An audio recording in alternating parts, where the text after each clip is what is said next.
पाकिस्तान को कमज़ोर करने की इजाज़त कभी नहीं दी जाएगी। السلام علیکم قدرمندو. جنوبي وزیرستان کې دا وخت احتجاج روان دی او په دغه احتجاج کې ځایي خلک راټول شوي دي احتجاج کوي او په دې ټایم تاسو ته په سکرین راځي چې د پاک آرمي یو بختربند ګاډی را روان دی او د دغه ځای چې کوم ځایي احتجاج کوونکي دي دوی ورته لاره بنده کړې ده او په دغه باندې پتراو هم کوي. داسې احتجاجونه چې په هغې کې تشدد وي یا په هغې کې داسې رقم احتجاجونه وي چې په هغې کې شر خورېږي، فساد خورېږي और ज़मीन में फसाद अंगेजी करते हैं, उनकी सज़ा यही है कि वो कत्ल कर दिए जाएं।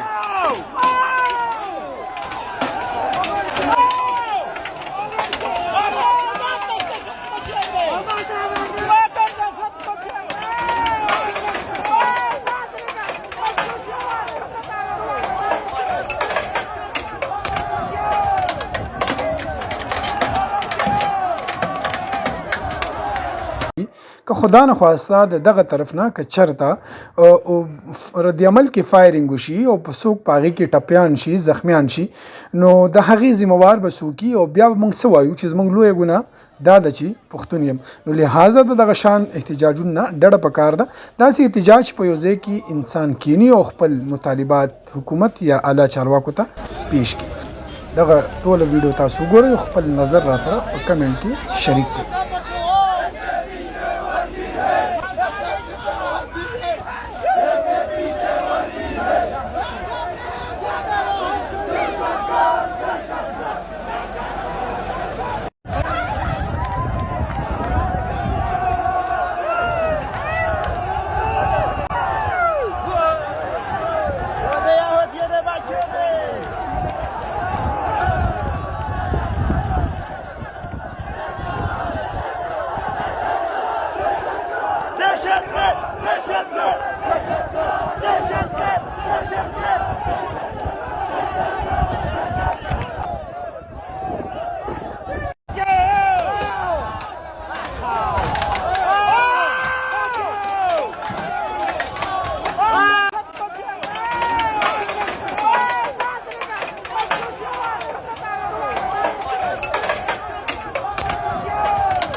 बड़ा ځوانان د غیرت نشانې